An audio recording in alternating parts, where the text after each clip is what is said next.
Alors, on était sur le point de terminer, et puis mon équipe de tournage m'a demandé d'ajouter, de partager avec vous un outil que j'ai découvert dernièrement. Ça vient de la psychologie de la motivation. Alors, c'est des termes un peu plus techniques.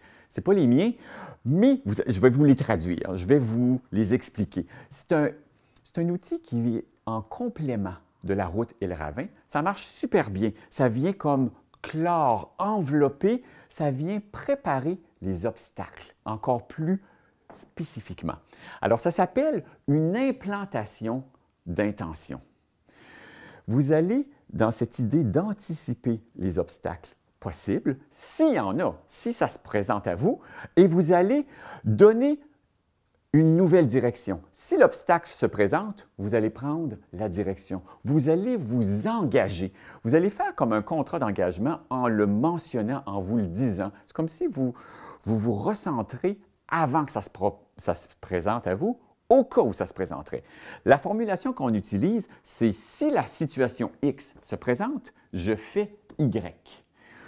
On va lui faire ce qu'on appelle en psychologie un pairage avec un stimuli externe. Je vous explique ce que ça veut dire. Je vous ai dit tout à l'heure, comme par exemple dans la vie courante, il ne faut pas que j'oublie mes gants. Je ne veux pas oublier mes gants. Puis ça, c'est comme « pense pas au chiffre 12 », « pense pas au chiffre 12 ». Je ne m'en vais pas à la bonne place, j'ai besoin de le formuler. Je pourrais dire « je pense »,« je prends mes gants », « je pense à mes gants quand je pars ». C'est déjà pas mal. Mais on va lui faire ce qu'on appelle un pairage. On va le jumeler à un stimuli extérieur. C'est-à-dire, quand je prends mon manteau, je pense à mes gants. Alors, et j'ai marqué « s'engager consciemment à haute voix ». J'ai besoin de le dire à haute voix. Quand je mets mon manteau ou quand que je touche mon manteau, je pense à prendre mes gants.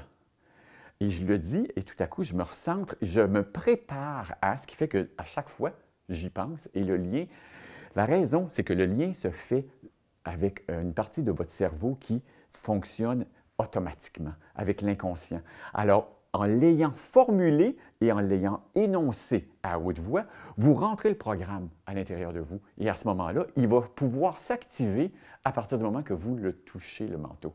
Alors, c'est ça, cette notion de pairage, c'est cette idée de connecter. On va faire la même chose en situation de performance.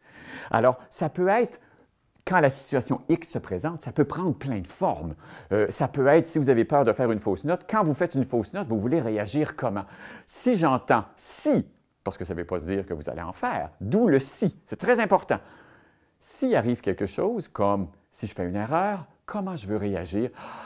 Je respire et je continue. Faire une erreur, par exemple, moi j'ai une bonne amie qui, elle m'avait dit que son plus gros problème, c'était que quand elle faisait une erreur, elle restait concentrée et figée sur l'erreur qu'elle venait de faire. C'était un peu comme si, en conduisant une voiture, elle regarde dans le rétroviseur pour voir l'erreur qu'elle vient de faire, qui est rendue en arrière, au lieu de regarder en avant. Elle ne regarde plus où elle s'en va. Alors, elle a transformé. Quand je fais une erreur, je regarde en avant. Je me remets dans la direction où je veux m'en aller, dans le flot de mes phrases, de où je m'en vais, pour pouvoir me remettre sur la route. Ça pourrait être aussi, j'ai mis audition. Je travaille beaucoup avec les gens qui font des auditions. Il y a des juges dans les auditions et les juges lisent ou ils n'écoutent pas, ou ils vont sur leur téléphone. Puis comme je travaille avec des chanteurs, les chanteurs font face au jury, donc ils les voient. Alors, j'avais installé une implantation d'intention avec un de mes chanteurs parce que ça le dérangeait profondément. Dès qu'il voyait que les juges n'écoutaient pas, il a beau savoir qu'ils peuvent être en train de lire parce qu'ils sont intéressés, mais lui, ça le déconcentrait. Alors, à chaque fois, il a décidé de nommer, de s'engager consciemment. Dès que je m'aperçois que les juges, si les juges lisent, peu importe ce que c'est, si les juges lisent, je reviens dans ma zone d'excellence. Je reviens dans mon monde intérieur. Il s'en servait pour changer son regard. Au lieu de voir le juge qui est en train de lire, il revenait dans le message, dans la musique, dans les sensations. Il ramenait un peu son espace comme dans sa bulle. Lui, il aimait beaucoup construire une bulle et se sentir dans son monde. Alors, quand il voyait le juge en train de lire, ça avait tendance à briser sa bulle.